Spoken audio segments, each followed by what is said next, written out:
Before we get started, I just want to introduce myself again. I'm Jacqui, and as you met earlier, Radek.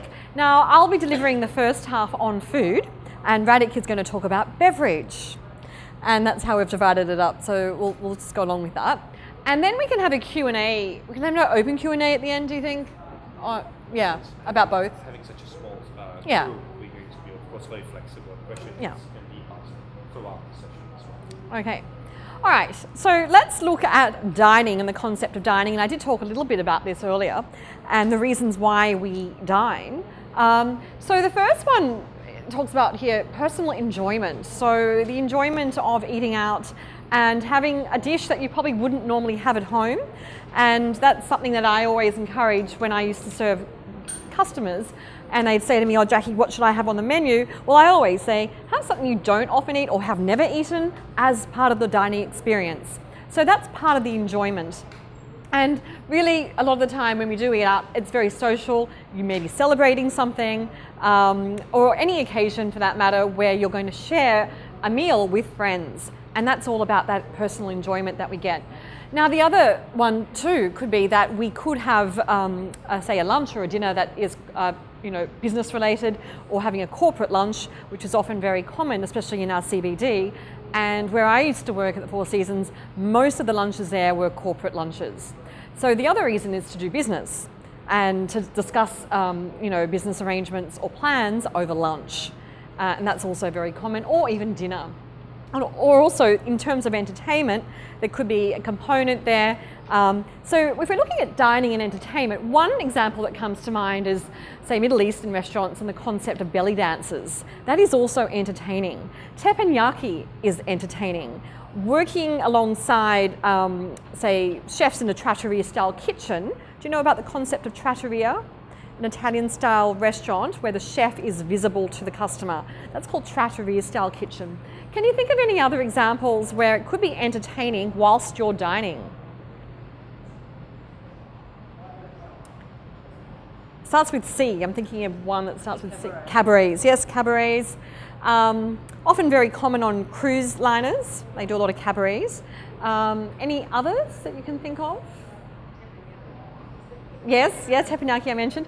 What about going to an event such as a wedding? That's entertaining and you're also eating, correct? So especially one that where there's lots of dancing involved and lots of entertainment and speeches and so forth. So there's an element of entertainment whilst you're dining. Okay.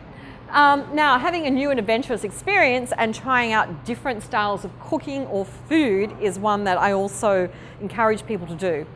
And that's also about becoming familiar with trends and knowing what's going on around you. Now, one of the trends I notice now of the last, say, few years is about selecting an item off the menu where you can actually choose the size that you want. It doesn't have to be a main or an entree, it's just a dish. And it can be one that's shared amongst a group of people. So you're sharing dishes, so it's called shared dishes, or choosing a specific size that's suitable for your appetite. And now more than ever, people are not eating as much as we used to. Yes, we do eat, but we don't have as many meals or courses in large volume, say. And where I do notice that difference, as particularly, say, in Australia, compared to, say, America, you do notice the larger portions. And who's travelled to the States? It is about large portions, isn't it? And I'm looking at this thinking, how am I going to eat this? And it's only breakfast, and I'm looking at, for, say, starters in the morning, and I'm like, oh, this is so big. But yeah, so we are accustomed to a certain standard of size that we have here, and we notice a difference if we, say, go to Japan where it's a lot smaller, or America where it's a lot bigger. So trying out different ways of being adventurous in our cooking, and also how we serve our meal. For example, one place I used to work at, we used to serve a fillet of fish in a clay stone. It was cooked in the clay stone. We'd crack this clay stone in front of the customer and silver serve it on the table in front of the customer. So there's an element of that entertainment there whilst that's being done, but it's also a novelty as well. Can you think of any other novel ideas when it comes to dining and ways things are served or done?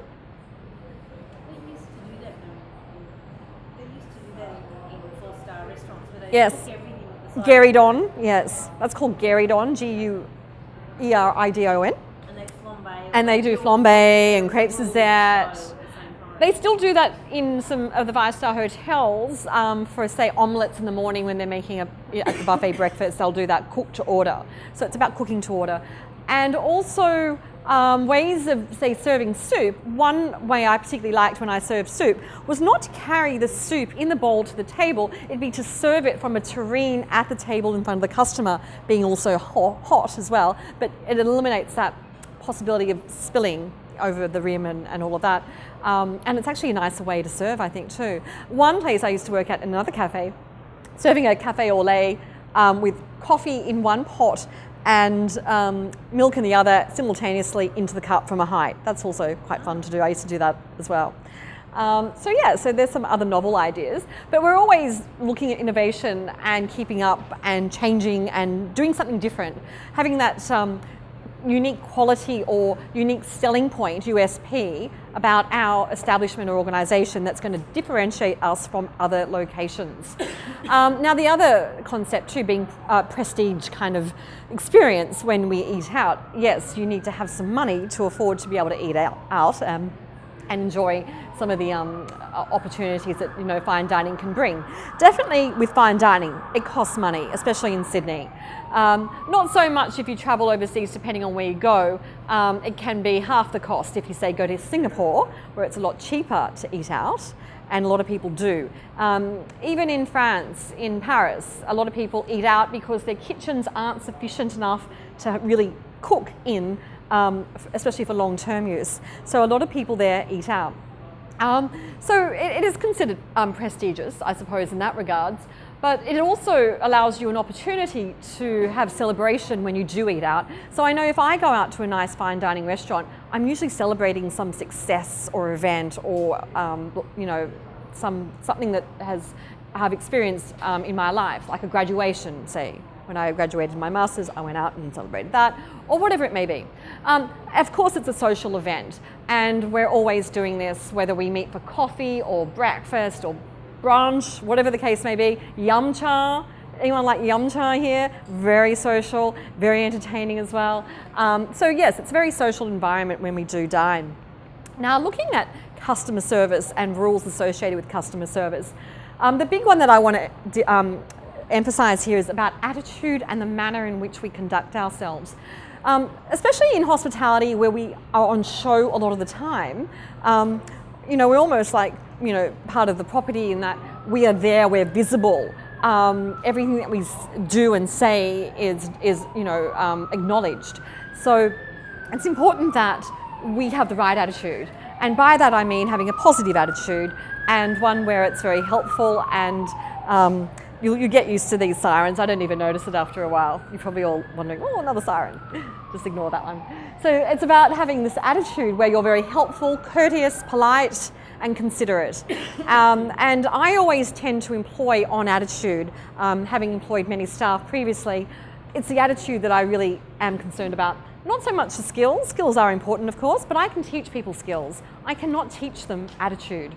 So attitude is essential, and it's important that we have the right attitude, as well as product knowledge. And this is one where I don't know who said this service wasn't really great at times, and I think a lot of that could be the core of not knowing about what we're serving, what the product is, or having any idea or information about offering to the customer if they do ask.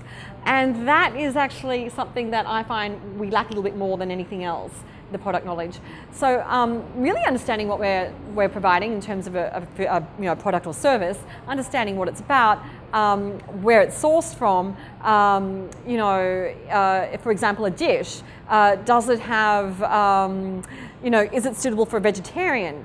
Everything about that dish. Perhaps not. Maybe there's an element of it where it's, they're using stock and it's chicken stock. No, they can't have that. So it's important that you understand what's in the dish and understanding some of the ingredients as well. And also the customer service and customer needs, so you can provide good service. So some of the needs that we need to consider, for example, people with disabilities, they have certain needs, correct? So whether it's a physical or a mental disability, where people need to, need to be considerate of their, say, culture or their religion. For example, sometimes when I had kosher meals delivered to our restaurant, we could not touch what was inside because it was all sealed and wrapped. And this was something for the diner to actually unwrap themselves and attend to. So being aware of that and their needs. For example, people who are pregnant and understanding what pregnant women can eat and not eat. Okay, so some of their needs. Children have needs. Elderly people have needs. Can you think of any other groups that would have a need? Specifically, dietary, yes, dietary, and we have so many different dietary requirements. That I have seen in the last, say, 15 years, more than ever, emerging more dietary requirements, more needs that we have to satisfy and consider. So dietary is definitely one. Any others where people have a need? Yes, that's another one. So yes, and they will disclose that to you if that's the case, and they could say, well, I don't eat pork, or I don't eat beef if I'm a Hindu, and I don't eat pork if I'm a Muslim, or I just don't eat meat, okay, and I could be vegan, or I don't eat any meat products at all. So you have to attend to that too and be aware of some of those needs. And also ensuring that on your menu, you also cater to vegetarians, because vegetarians are ubiquitous. I mean, vegetarians are everywhere now. How many are vegetarian in this room? We've got Alex. Oh, we got more. 1, 2, 3, 4. Oh, there you go. I rest my case. Lots of vegetarians. Yes, vegetarians everywhere. So yeah, so we have to also cater to your needs. And do you find that when you do dine out, there are vegetarian options? Yeah, that's something that we have to always include. Yeah. All right, I want to talk about menu styles, and there's 6 categories there that I'll just run over. And I'm sure you're familiar with some of these terms. Some of them are French. Do I have any French speakers here? So table d'hôte means it's a set menu, and it is a menu where often you'll see at an event where it's a set menu, say such as a wedding, it may have an alternative meal, say fish or meat of some sort, but it will be set. Okay, so there's a set meal. Where else can you see set meals often? Yes, that is definitely a set meal. Okay, that is a set meal. And that is one that you don't actually choose. Okay, there could be some leeway in terms of allowing for a vegetarian option if there isn't one. So yes, but still it is a set meal. And also the cutlery will be placed accordingly based on what is provided, which is easier because it's a set meal. However, a la carte, that is different. Anyone know what a la carte means? Off the chart or off the menu. Yes. Yes, you choose what you want, you select whatever you like, and the place setting will be done accordingly based on that meal, okay? So if I'm having a steak, I would provide a steak knife, or a fish dish. Often now I don't see fish cutlery served alongside fish meals. It used to be, not as much now. It's not trending anymore. But I actually liked the fish cutlery. I thought it was very interesting. Very fine dining, maybe in France perhaps. So you would have an oyster fork there for an oyster, a soup spoon for soup. And a soup spoon is what? Oval or round? Very good, round, yes. A dessert spoon is oval. So you would set accordingly, and also positioning where it should sit on the table based upon which course it is and what is appropriate. So the fork being on the left and the knife on the right. Very good. Okay, so a la carte, very popular. In fact, it's perhaps the most dominant or predominant way of ordering now, correct? Yeah, a la carte. Buffet is different. Now, buffet is great for large groups, I find, especially for breakfast, where you can have so much choice and people can just help themselves to as much as they like. In fact, I actually use this style of menu when I'm at home. When I have guests over, I have a buffet. So I just find that much easier than plating. So I'll provide everything on the table and everyone comes up and helps themselves, like you did today for your lunch. That is a buffet style. So great with large groups. And also you'll find it very common on cruise liners. Having been on a cruise, I can talk a lot about cruises, but yes, and you can eat as much as you want. as much. And people tend to put on a little bit of weight when they go on a cruise. I always say, lose the weight before you go on the cruise, then put it on when you're on the cruise. That kind of makes sense, doesn't it? Because you actually do eat a lot. The other thing is a set menu in terms of a function, which I kind of talked about a little bit earlier. So a function that has a set menu. Now, I talked about weddings. Can you think of any other functions where there would be a set menu? Conferences? Yes, so definitely a work conference or any conference for that matter.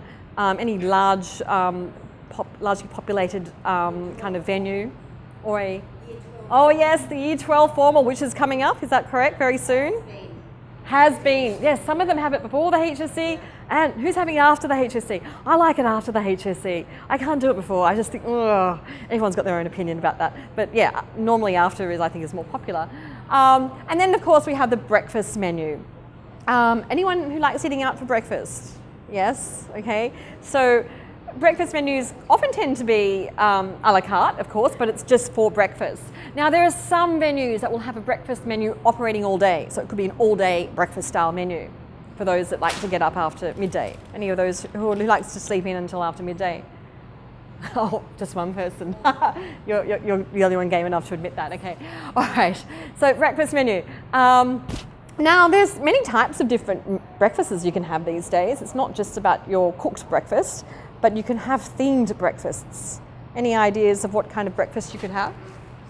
Can you have rice for breakfast? Yes. Yes, you can. If you go to a Japanese restaurant that opens for breakfast, expect to have rice and fish. Yes, or you can have congee. Yes. Soup. Yes. Or if you rock up at my mum's place, she'll probably serve you some olives and some feta cheese and some Lebanese bread. And that's breakfast. Yeah, different. So breakfast menus can vary according to your custom, your culture, diet, trend. Trend is another one. Okay, Turkish breakfasts. There's one, the Israeli eggs. Has anyone heard about the Israeli eggs, the cooked eggs with the chorizo and it's kind of, yeah, it's in a pot. That's very popular now. Pancakes again, yes, okay. And of course, tea and coffee. Now, coffee, I can spend hours and hours talking about coffee. Anyone who doesn't like coffee, there's usually one person that does not like coffee. Who is that? Oh, two people. There we go. Don't like the taste? Just doesn't do it for you. Coffee, you just don't like the taste, okay. I've learned to drink it this year by teaching it. Oh, okay, yes. Which do you think is healthier, the instant coffee or the espresso coffee? What do you think? It's healthier. It's less processed, correct, yes. And it has the Arabica beans, which are better quality, and also it's fresher using beans as opposed to something that's processed and chemical treated and everything like that. Okay, and tea? Any tea lovers? Anyone who does not drink tea? Oh, it's not as common though. Don't like the taste? And tea is varied again. Tea, it's not just about, the common black tea. We have all kinds of teas now. If you open up my pantry, I don't think I have black tea because my partner likes black tea, but I have everything but black tea when I have tea. So you can buy all kinds of teas. At the moment, I'm on a spearmint mint kind of kick. So I've got organic mints that I'm trying out and green teas. I love it, I love tea. Okay, so tea's great.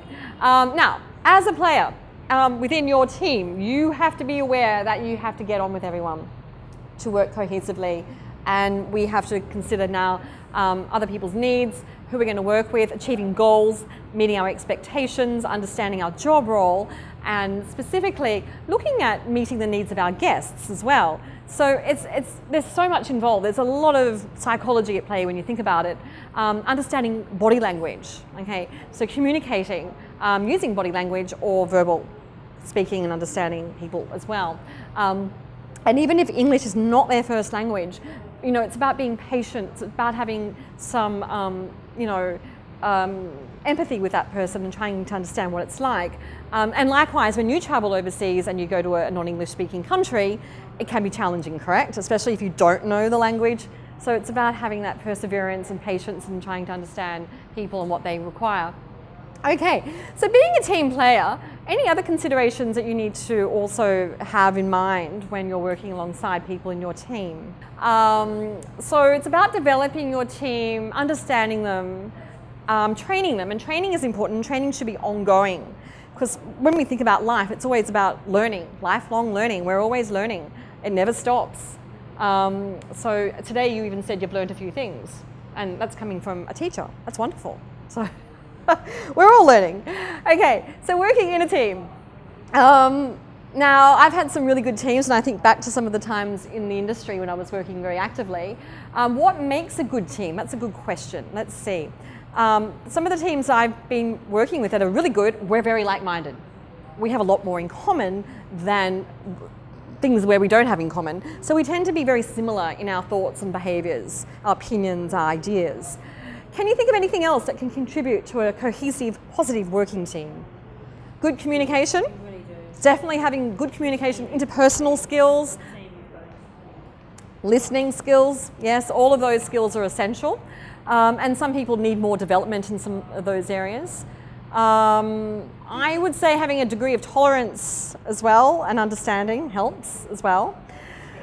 And respect, definitely. And that does come in time, if not initially, if you don't have that. So it can develop into that kind of, where you have to understand people, get to know them, and then you can respect them. So respect's not always automatic or immediate. Really loving what you do, I suppose, and having an interest in what you do helps. Working alongside with that team and having everyone else on the same page is also something that's crucial. Okay, all right. Now, have you heard of this fancy French word called mise en place? Yes, okay. It's a nice three kind of worded French word. It's a term that's used for the preliminary preparation, and it could be preparation for anything, preparation for food, preparation for getting all your equipment together. And this is essential that you have this done prior to service. And it's everything from setting up, polishing, looking at table arrangements, napkin folding, which I always love doing. Anyone who loves napkin folding? I'm very artistic. I like doing all kinds of folds. Opera house, yes. Okay, we teach all of that. And also you become a stickler for perfection. And by that I mean it's got to look just right in every way possible. So you become perfectionists. You do, right? It's just, that's what the industry demands. And so much so that some people refuse to go dining out with me because I'm so picky. I look at everything. I just analyse and assess all the time. They're like, no, I'm not dining out with you because you look at everything and it's like, you pinpoint this and say that and all. But I try not to do so much. It's just that critical nature that you develop. That's what it is. And you're probably shaking your head thinking, yeah, I'm like that as well. And you have to be. And having trained in a few of the 5-star hotels with the fine dining, you have to be like that. Okay, you can't be a cowgirl or cowboy and take shortcuts, and that sometimes happens with some people, especially when they're in a rush or they're really busy. So mise en place refers to the setting up and preparation of your equipment, and in the kitchen when we're looking at food. And do I have any commercial cookery people here? Yes, okay. So it's about preparing your stocks, your sauces, having all your items available, ensuring everything is prepared, cut, everything made if it has to be in terms of preparation for a dish that you need to develop and construct. So, having said that, there's always going to be hiccups, and it may be that you've run out of an ingredient or it hasn't arrived on time, or the demand for it is actually higher than what you anticipated, and you may, as a result, run out of that dish and, hey, it's no longer on the menu. So that could also be the case. Often with signature dishes, that can be the way, perhaps, if it's so popular. Do you know what a signature dish is? Have you heard of that term, signature dish? It's a dish that you never ever take off the menu because it just sells, and you don't need to push it. It's renowned, it's well known. And I'm just trying to think of the snow egg dish over there at Key Restaurant, and that was one that was featured on MasterChef, which is a highly deconstructed dish. Is anyone familiar with that dessert? Snow egg, yeah. And as a result, expensive, because they can name their price because it's so in demand and so popular. And that is their signature dish, so that always stays on the menu. And Tetsuya has the Tasmanian ocean trout confit dish that he always has on there. So I know if I go to Tetsuya's, that will always be there. So these are the dishes that really sell, that some people will go there just for that dish. Yeah. Okay, can you think of any other signature dishes that you've eaten in other places or anywhere for that matter? No? Who are my El Jannah fans? What's the signature dish at El Jannah? Oh, El Jannah is a very famous Lebanese style chicken barbecue, what would you call it? Not a cafe, it's not a restaurant, it's kind of in Granville. So as soon as you get out of Granville station, you hop off the train, all you smell is the charcoal chicken. It's a smell that will draw you to El Jannah. So it's like, I've got to have that chicken. So it's the barbecue chicken with the sauces and the meats, also with the salads wrapped up in Lebanese bread and grilled, and it's just divine. But you can also have it separate to the bread and have it as a meal. Oh, E-L, and then separate word, Jannah, Jannah. Does anyone know what I'm talking about? Very good. You've been there. Yeah. So there's queues to get in there all the time. And everyone's there. Police officers are there. Everyone's there. Doctors, nurses, you name it, everyone's there. What do you eat when you go there? Does it vary, or do you have the same dish?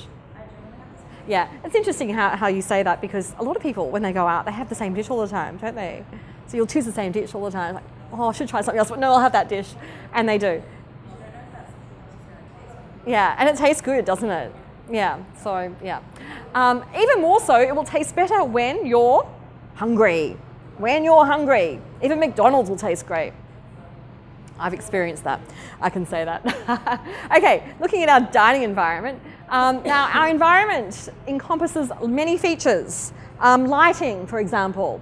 The configuration of, say, tables, walls. So the space is very important. The temperature. At the moment, the temperature is good, yeah? Wonderful. The noise, music, outside noise. Okay, and any decorations that you may have within your dining room. Now, I used to work at this really unusual restaurant run by Gay Balsan at the Bennelong, and we had an unusual dining room in that you'd go to the table and there was nothing on it except one lamp. That's it. So you'd sit at a table and it wasn't dressed except for the, napery, of course, the tablecloths. And then we would, accordingly, based on the menu the item they select off the menu, I would place the cutlery around them. So we'd build up the table as they ordered. So it's unusual to enter a restaurant with nothing on the table, correct? Yeah. So that was different, very niche market, very different. Privacy, so looking at spacing, looking at proximity within table arrangements. There's a restaurant in Melbourne that I love called Flower Drum. Has anyone got favourite restaurants in Melbourne or from Melbourne? No, Melbourne people. Okay. The tables are round, and being a Chinese restaurant, that's a good thing, but they are spaced so far apart from each other. So there could be a table there, and there'd be one over there, and there'd be one over there, and it's like, wow, really, really big spacing. Yeah, so I don't know why, but it's like that. And then you can go to places where it's all squashy. Yes, and that's normal. Okay, so depending on what you like. And of course, cleanliness. And now we have this concept of the stars on doors that are coming into Sydney, is in Brisbane, is definitely overseas in places like Singapore and the States, where it indicates the level of hygiene in that restaurant. Have you seen it here in Sydney? They're kind of trialling it, yeah. In which city? Yeah, so you can have a letter rating, A, B, C, D, A being good. Oh, New Zealand, yes. Letter or star or number. So it's on their front door. Yeah, it's on their front door. Yeah. And it indicates that, this restaurant has acquired this star rating of, 3 stars or maybe 1 or E. Yeah. That signifies, cleanliness. Cleanliness, yes. However, yes, name and shame, that's right. Yes. One of the indicators can be though, even though that's that's indicated before you, even if they don't have that, they've done studies on this. The food safety inspectors or environmental officers who go to these places, there's one indication that tells them that there's a problem with this restaurant. Let's see if you can guess. And it's before they enter. What are they looking at? Any guesses? That kind of spells that it's a problem. Do you want a clue? What's that? No, it's the actual window. If it's dirty, that is a bad sign. Yes, and that will spell, trouble. Now, tables are interesting. with one of the restaurants I worked at, and we had them all numbered and everything, we had certain tables for VIP, and we had some tables that were hidden, and they were also requested. So there were some people that wanted to be seen and some that wanted to be discreet. And having worked in a very well-known restaurant, some of the famous people wanted to be hidden. Okay, and then there were some that wanted to be seen, of course. But then there would be people who would require their own table, and they'd have a regular table because we had a lot of regular customers. So they would have to have that table. And we had this concept called the chef's table. Has anyone heard of the chef's table? Okay, this came about because a very well-known Sydney identity requested to have a table and we were fully booked, and we said, I'm sorry, we can't have you in this restaurant, we're fully booked. I'm really, really sorry. And he said, I'm not leaving until I get a table. So we put him in the kitchen. And we dressed it up and everything, and from that emerged the concept of the chef's table, and it became so popular that we had it on every Friday night and was booked for a year in advance. And it was about this concept of eating in the kitchen, seeing how it all works, having like lace placemats, linen, crystal glasses, silver cutlery, candles, everything, like it would be in a restaurant but you're in the kitchen. It was really interesting. It was a different concept, and it was so popular. From that emerged this concept of this novelty, and it's still booked out, still popular. Okay, so that's about tables. That's my little story on tables. Now we have the waiter station, and this is also important, ensuring that we have all our tools there before us, that we're well stocked, and service cutlery and so forth. So this is something you have to also be aware of in terms of serving food. And having clean menus. Clean menus is also important. That's another sign too, that spells trouble in that restaurant if they don't have clean menus. So I'm a stickler for clean menus. In fact, I'm a stickler for clean everything. So yes, and so this attitude that you develop with hospitality in having everything right and clean and everything, it stays with you for life. It really does. I mean, your homes will be like that. It's wonderful. It kind of transfers everywhere else in your life.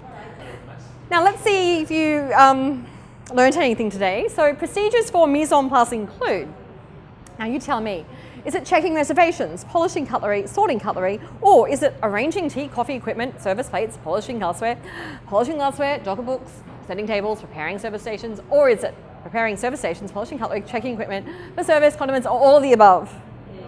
Yes, definitely all the above. Good. Okay, the dining environment may include, what do you think it may include? A, B, C, D, or E? It's actually B. B? Yes, it's actually B. No, I said C. Yeah. Can be C, but not everywhere has music. Not everywhere has music. Yeah, and perhaps. Or it could be room temperature, good service, music, lighting. That can vary. So I would have thought the environment would have taken room temperature. Yes. But not menus. Should we agree on C? Even not even me. But not it, yes, so it can vary. And I would have thought of floral Okay. fire at least. The actual answer for that question is B. Actually, an example of an HSC question where It's tricky. they always put something that's tricky and you have to go back and reread it True. and rhyme the sequence. Yes. And, okay, If it's like that one, it's definitely all the above, isn't it? Could have an all the above there. But the next one, types of tables dressings include, well, what would you say there? Would anyone say all the above? Yeah. It could be all the above, and I would say all the above, definitely. Okay, we're now going to hear from Radek talking about preparing and serving beverages. Thank you. Welcome again.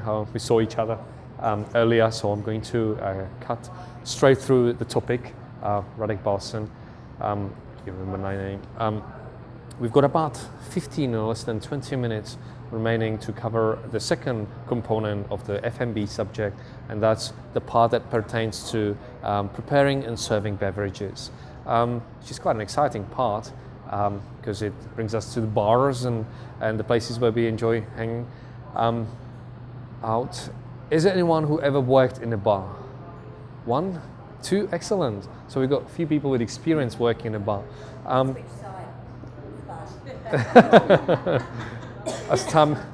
As life goes by, you probably end up enjoying to be on the other side. It's an exciting area to work. I spent quite a big chunk of my life, a number of years working behind the bar. And what I'm going to do, I would like to start with the most fundamental and most quintessential when it comes to bars, and that's the mise en place for bars, the bar setup.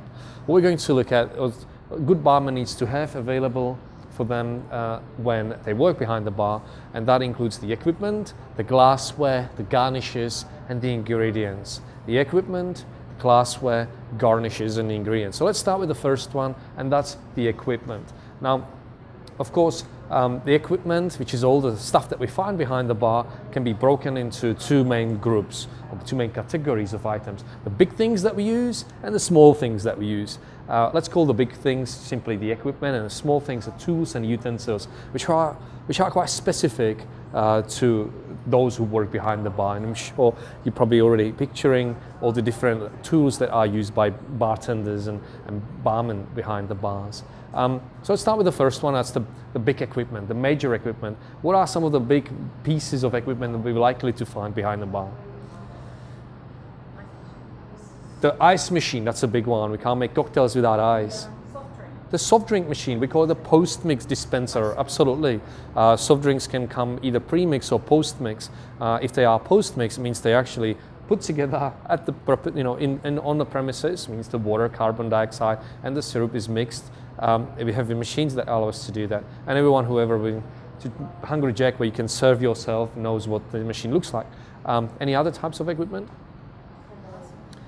The glass washer, absolutely. Slightly different principle, how it operates from the commercial dishwashing machines that you got in the kitchen. They essentially just rinse and sanitize glasses rather than use the wash cycle. So it's quite interesting, and a lot of people don't understand. Glasses should be washed prior to being put in a glass washer, because the glass washer actually doesn't wash them. It rinses them and polishes them and sanitizes them. Some big pieces of equipment also include the beer dispensers, that's correct, the tap that we use, and an exciting one, making coffees. We've got a espresso machine. Has anyone used this before? That's an exciting one. So in summary, the equipment that we use includes things such as the beer panels, the spirit dispensers that we can have to portion alcohol, which is dispensed to standard sizes and standard nibs. In New South Wales, we've got a very strict legislation that governs all aspects pertaining to service of alcohol. So these machines are calibrated to dispense shots, as we call them, or nips. Does anyone know what the amount of a nip or shot is? 30 ml is the correct answer. That is correct. And also half nips, which is a 15 ml then. We've got the glass washing machines that you correctly identified. The ice machine, that is absolutely indispensable for anyone working behind the bar, because this is what forms the basis for many beverages and cocktails especially. The refrigerated cabinets where we keep our beverages, the wines, the beers, the bottles of beers, and the soft drinks that are pre-mixed, cans and bottles. Also the post-mix, as you said, that's for dispensing the post-mix soft drinks. We see here a particular device, a gun that allows us to just with a press of a button select the different type of soft drink, L4 lemonade, C4 Coke, T4 tonic, and so on.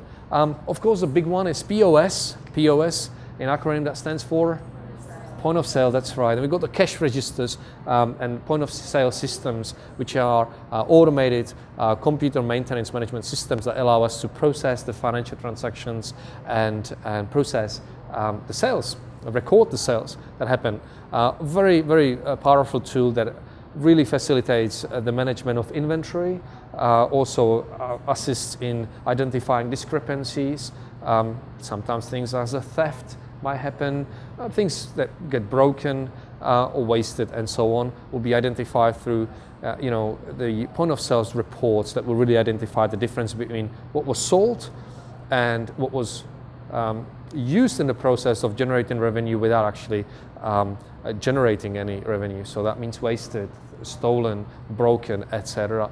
And then we've got the exciting one that all baristas working on. That's the espresso coffee machine. Big thing these days. Coffee is something we all hooked up to.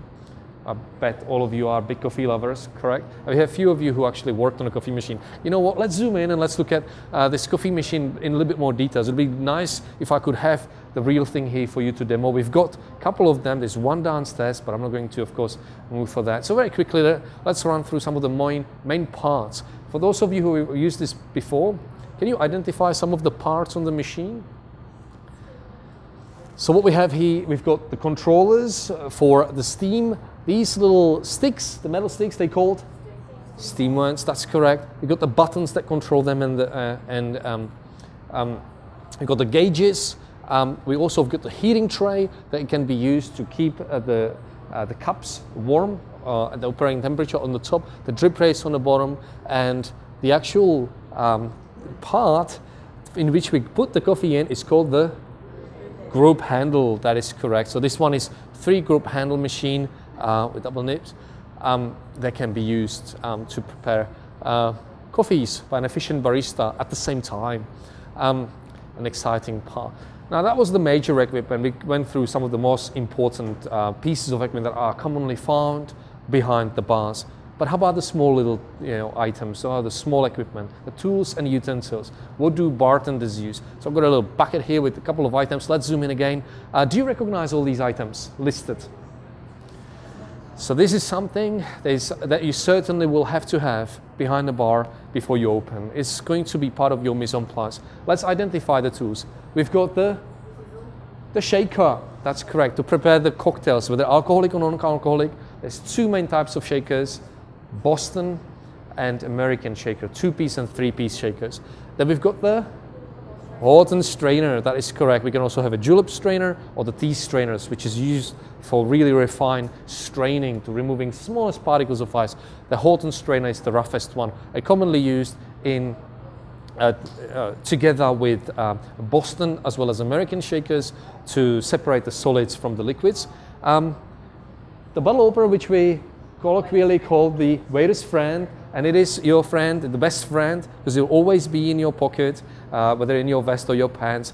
It is an indispensable tool that you'll have on you at all times. It's got a corkscrew, a small knife for you to be able to remove the top of the bottles when opening red and white wines in front of customers that are corked, and of course the bottle opener. Then we got the scorcue, a grater. Why would we use grater? Nutmeg, correct, chocolate, nutmeg, or even sometimes for oranges, citrus, fruit when preparing cocktails, absolutely. Then the chopping board, of course, it's used for slicing up all the fruits and sometimes even vegetable when preparing cocktails.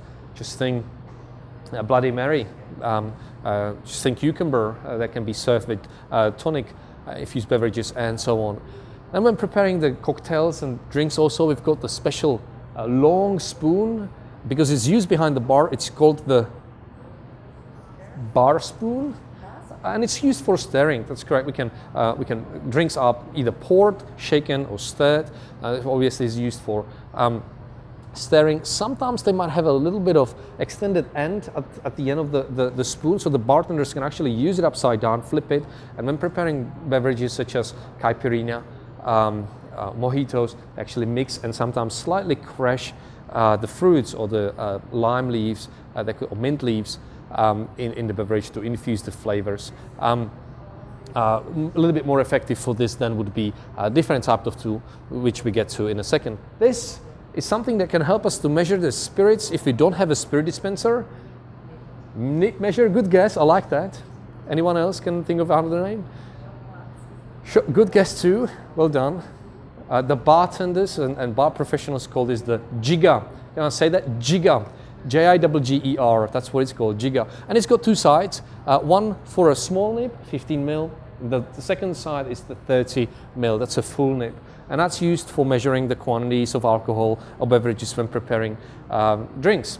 Then we've got the peelers that can be used for stripping the oranges and fruit. The tongs, we've got different types of tongs. These ones here would be used for fruit. There's also ice tongs that would have like a little claw end. So fruit tongs or ice tongs. We use also ice picks to separate ice. Third from the left, yep. We all call it a channeling knife. Channeling knife, that's correct, yeah, or peeler, absolutely. It's used for the twists, the orange twist. The good barmans, the traditional approach, they will actually use real knife to do all the work that this can do, but this just makes it slightly easier if you're not really handy with the knife. Then we've got the device that is used to crush the leaves and the fruit in mojitos, and that's called the, well done, muddler. We're using it for cocktails such as mojitos and caipirinhas, where you have to bruise the leaves of mint and the limes or lemons along with sugar, brown sugar, which really acts as a grinding agent and sort of release all the flavors. And of course juices. Whether you have manual or electric, we need to extract juices from fruits often. And remember, the best juice when extracted from the fruits lasts for about half an hour before it starts losing all the goodness. And therefore it is always imperative to juice the fruits right to the point where you actually need it, not in advance. So most barmen would have a handheld juices or electric juices that they will use during operation. So in a nutshell, we've got the cocktail shaker, strainer or Horton strainer, waiter's friend, corkscrew, grater zester, chopping board. We've got the juices, muddlers, ice or fruit thongs, the churning knife or peelers, jigger, and a bar spoon. When I mentioned those two major pieces of equipment, the shaker, we see these are the main types.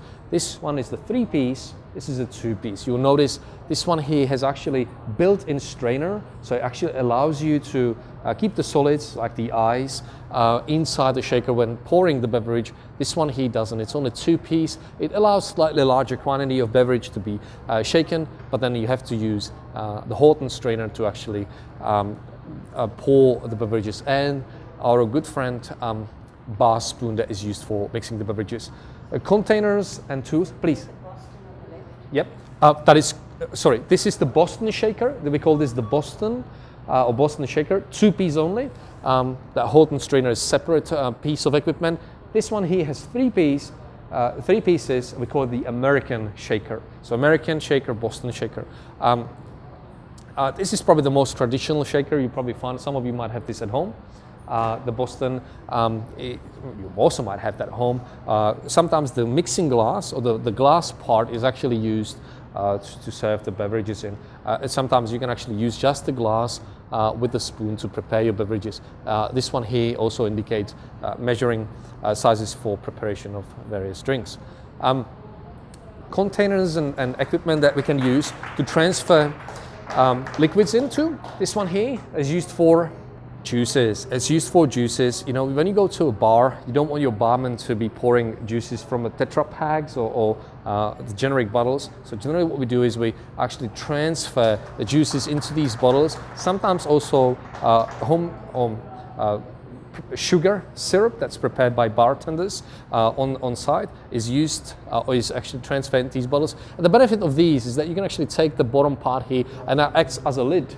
You can store them overnight in the fridge, and then of course you can add the pouring end to it and use it to pour beverages during the day. Another type of equipment that is used to transfer liquids or beverages is the wine carafe. Absolutely. We're using carafes when we're serving wines in restaurants to separate the deposits. The French word for them is the dépôt, the sediments in wines, which is commonly found in archived or aged wines. And it's a special process that is used, candle, and the content of bottles, the wine is transferred into these carafes to, number one, open the bouquet, the aroma of the wine, to let the wine breathe, and to separate the sediments. If you ever had a wine that's been archived or aged wine, you'll notice that on the bottom there might be little crystals that you probably don't want to end up in your glass, and that's what it's used for. And it's good. Absolutely, it does. And the process of transferring the wine into the carafes is called decanting. That's correct. It helps to prevent the spoilage of the flavor by the sediment. Let's call it DEPOT, dépôt, the French word. And it also helps to open up the bouquet, because imagine the bottle could have been closed and archived for 10, 15, or even 50 years. It's been sleeping down in the cellar. And when you open the wine, it's almost like you're waking up someone after 50 years. You want to give them the time to open, to breathe out, and that's actually the terminology that we use. It's often not used by people behind the bar, the bartenders. Is used by people that serve wine. What do we call these people? They are the sommeliers, that's correct, the wine expert, the sommeliers. The types of glasses that we're using when pouring beverages, and we'll have very limited amount of time to run through this, but what we see here is we've got red wine, white wine glasses, we've got champagne flutes, and champagne can be either in a flutes or in a saucer, which is even the tall and skinny glass, or the short and wide glass. We've got tumbler, which is really just a short version of a highball, standard beer glasses. Beer can be poured in the middies, schooners, standard beer glasses, or also in a Pilsner glass, especially imported premium beers are using the Pilsner glass. We've got the martini glass for vermouths, such as Cinzano or Martini, colada glasses, sherry and port glasses, which are basically wine glasses that are used for fortified. Fortified means strong wines. Sherry, a fortified wine that comes from Spain. A port, a fortified wine that comes from Portugal. We've got balloons, sometimes also referred to as a cognac glass or even snifter, and that's used for cognacs or French calvados as well, which is nothing else than a spirit prepared for wine grapes. And an old fashioned, of course, for whiskies, whether Scotch or bourbon. Very quickly, red wine and white wine, when you look at the picture, they look fairly similar. The small difference is really just in the size, and that can be a little bit misleading. How would you identify the difference between a white glass, or glass for a white wine, and a glass for a red wine?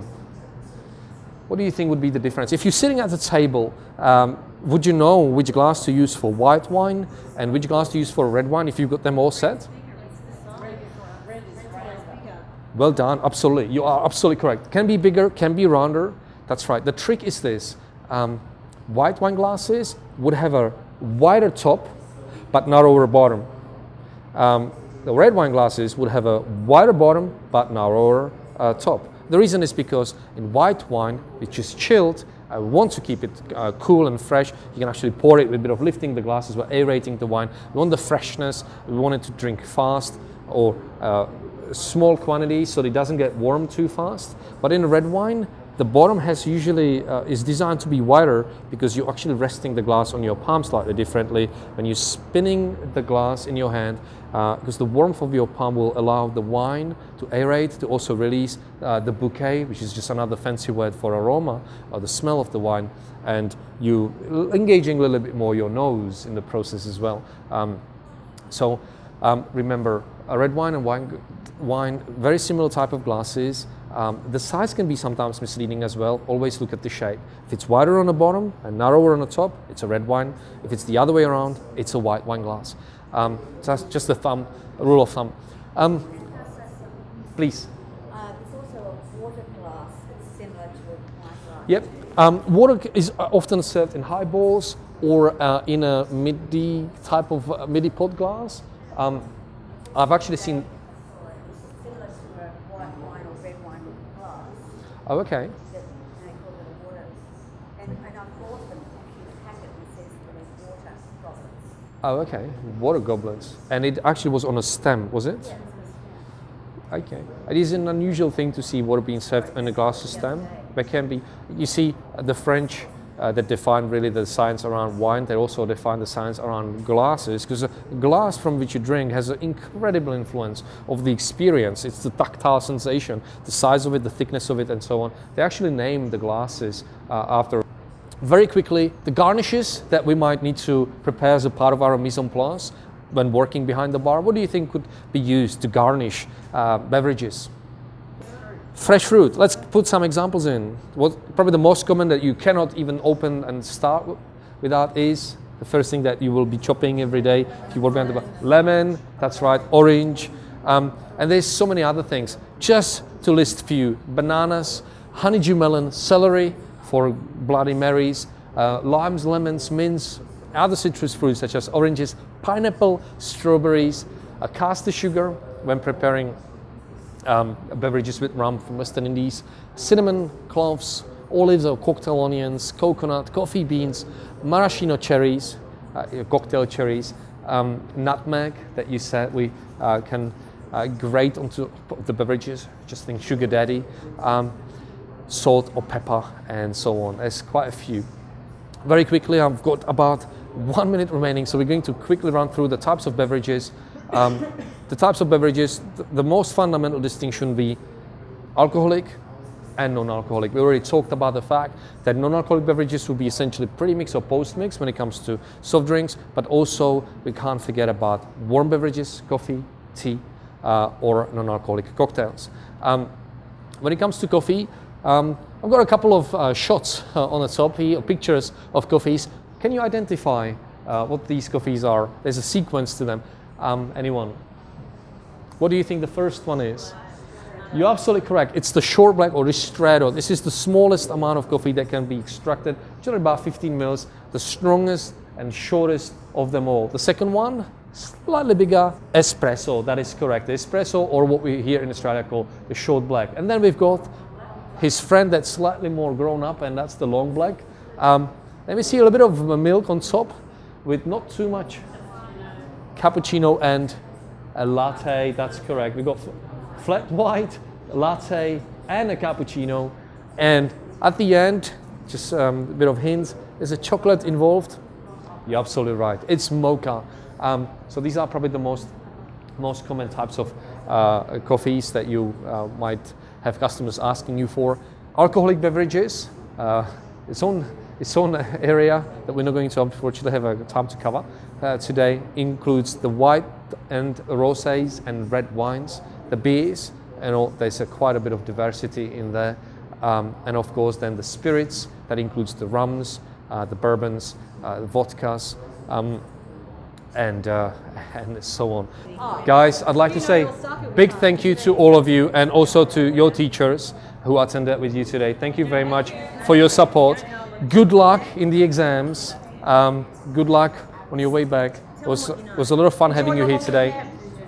See you around.